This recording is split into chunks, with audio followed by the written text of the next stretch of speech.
All right, welcome to The Explainer. Today, we're taking a deep dive into one of the absolute most majestic, just sweeping chapters of Tolkien's mythology. We're talking epic migrations and the royal lineages of the Elves. You know, if you've ever felt completely overwhelmed by the sheer scale of the history of Arda, trust me, you are in the exact right place. Today, we're focusing squarely on Eldamar and the princes of the Eldalië.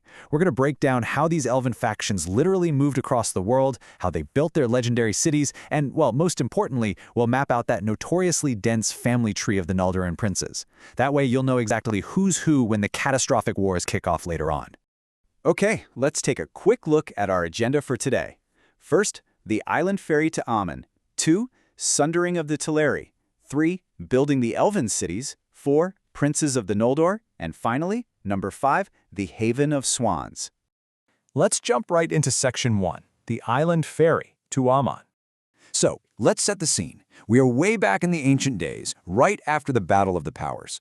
The hosts of the Vanyar and the Noldor elves have finally reached the western shores of the Hitherlands. But there's a problem. A massive, imposing dark ocean, not to mention grinding ice up north, completely separates them from the blessed realm of Valinor. And they were terrified. They're just standing there, trapped on the very edge of Middle-earth, looking out at the great sea in this mix of absolute fear and wonder. But then the Vala Ulmo steps in. He actually played music on his massive shell horns, and amazingly, that music shifted their deep fear of the water into just a burning, undeniable desire to cross it. Now, to actually get them across, Ulmo orchestrates what literally has to be the most epic ferry ride in recorded history. I mean, there's no other way to put it. He straight up uproots an entire island that was just sitting out in the sea, anchors it in the Bay of Balor, and has the elves climb aboard. Then, he uses this giant piece of land like a massive ship to just tow them across the ocean to Valinor. It's an absolutely wild display of divine power. Oh, and a fun little geographical quirk here. The eastern tip of that island actually got stuck and broke off. It stayed behind and became the Isle of Balor. All right, moving on to Section 2, sundering of the Teleri. Now imagine the emotional toll of a migration on this scale. It wasn't clean. Initially, the third group of elves, the Teleri, didn't even hear Ulmo's call because they were way inland in East Beleriand, desperately searching for their lost King Elwë. It took them years to finally reach the coast. While there, they were befriended by Aulë, a Maia of the sea. He taught them all this incredible sea lore and sea music, and they ended up falling deeply in love with the waves. So when they were finally towed across the ocean, Aulë actually convinced Ulmo to park their island just offshore of the Blessed Realm. This became Tal Eressëa, the Lonely Isle. And this long period of separation is absolutely crucial because it physically caused their language to branch off from the other elves. But get this, not all of the Teleri even made it to that Lonely Isle. The group completely fractured. Aulë was just heartbroken at the thought of losing the beautiful voices of the Teleri from his domain in Middle-earth.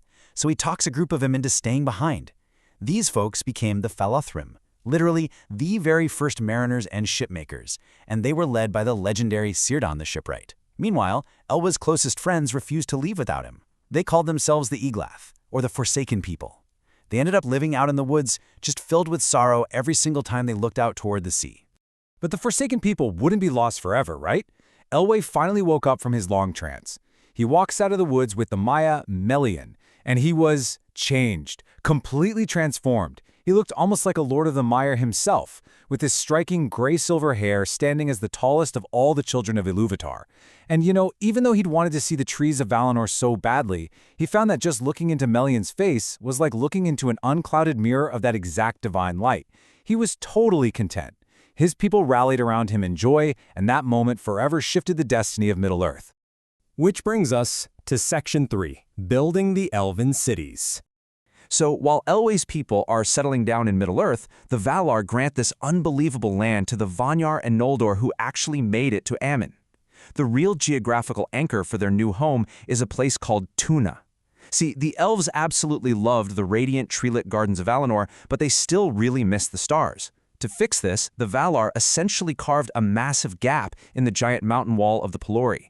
In that deep valley, they raised up a high green hill called Tuna.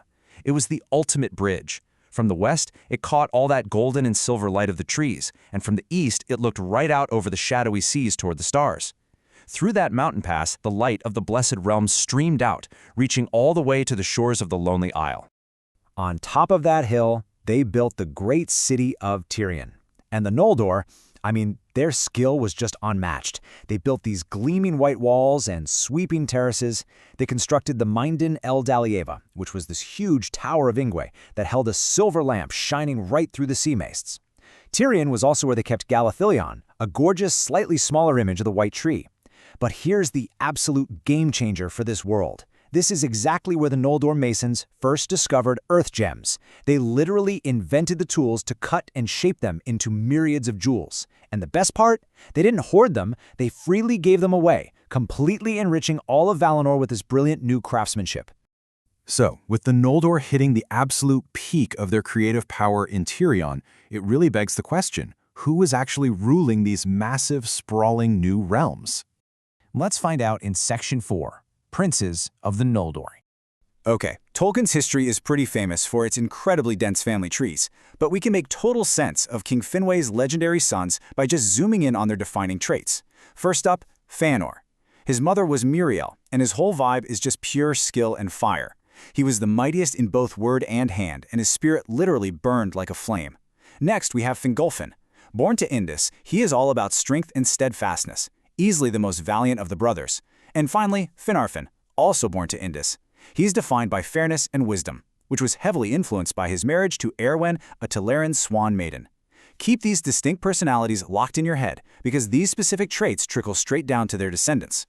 Speaking of descendants, let's look at the fiery line of Fëanor, who had 7 sons. To keep this from getting overwhelming, we're just going to stick to their main nicknames. We've got Maedhros the Tall, Maglor the Mighty Singer, his voice could carry over land and sea, Cilagorm the Fair, a huge hunter and buddy of the Vala Ulmo, Caranthir the Dark, Curfin the Crafty, who honestly inherited the most of his dad's crazy skill of hand, and finally, the youngest, the twin brothers Amrod and Amraz, who were also great hunters. Jumping over to the steadfast line of Fingolfin, we have Fingon, who's going to be a massive deal later as king of the Noldor in the north. Then there's Turgon, destined to be the lord of the hidden city of Gondolin. But you really need to pay attention to their sister, Arathel the White.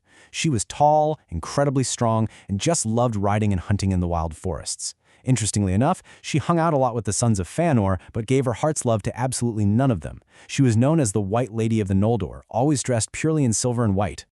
Finally, let's look at the wise house of Finarfin. His sons were Finrod the Faithful, who you might know later as the Lord of Caves, along with Aradreth, Angrod, and Egnor. The big takeaway here? Finarfin's sons were incredibly tight with Fingolfin's sons. They formed these deep friendships that united those two branches of the family, setting up some absolutely crucial alliances for the wars down the line. Oh, and of course, their sister was Galadriel. She was hailed as the most beautiful of all the House of Finwë. Her hair was a total visual marvel. It was lit with gold, looking as if it had caught the radiant light of the golden tree, Laurelin, right in a mesh. Now for our final stop, Section 5, the Haven of Swans. So after a really long time on the Lonely Isle, the Teleri's desire to actually see the light of Valinor finally outweighed their love of the ocean. They submitted to the Valar and almost sent Aulë back to them one last time. Aulë was grieving, for sure, but he taught them the art of shipbuilding. And as this incredibly heartbreaking parting gift, he brought them a massive fleet of strong, winged swans. These swans literally pulled the magnificent white ships of the Teleri across a completely windless sea, bringing them at last to the shores of Eldamar. When they arrived, they built Alqualande, the haven of the swans. And wow, was it a visual contrast to the towering, gem-packed city of Tirion we just talked about. The Teleri harvested countless pearls from the sea and built their entire mansions out of them. Their ships were crafted to look exactly like the swans that pulled them, complete with beaks of solid gold and eyes of jet. And the entrance to their harbor? It was this massive, natural, sea-carved arch of living rock, entirely lit by the bright, clear light of the stars. But even in paradise, things shift. Geographically, culturally, things kept moving. The Vanyar fell so deeply in love with the full, pure light of the trees that they actually packed up, left the city of Tirion, and moved up the mountain of Manwë. They essentially sundered themselves from the Noldor entirely. But the Noldor and the Teleri, they both kept the memory of the starlit Middle-earth alive in their hearts. Because they were living so close together in the valleys and down by the shore, the peoples of Tirion and Alqualande ended up drawing closer and closer in deep fellowship. So the elves had seemingly achieved it all, right? Ultimate bliss. Their cities are built, families are mostly reunited, and they're living in this gorgeous land totally untouched by evil. And yet, Fëanor and his sons rarely stayed put. They were constantly traveling out to the very edges of the dark, actively seeking the cold, unknown shores of the outer sea. Which really leaves us with one big, lingering question. If they literally had paradise in the palm of their hands, what kind of burning, undeniable restlessness drove Fëanor to constantly seek the dark edges of the world? Keep that thought in the back of your mind as you dive into the next chapters of this incredible mythology. Thanks for hanging out with me for this explainer. I'll catch you next time.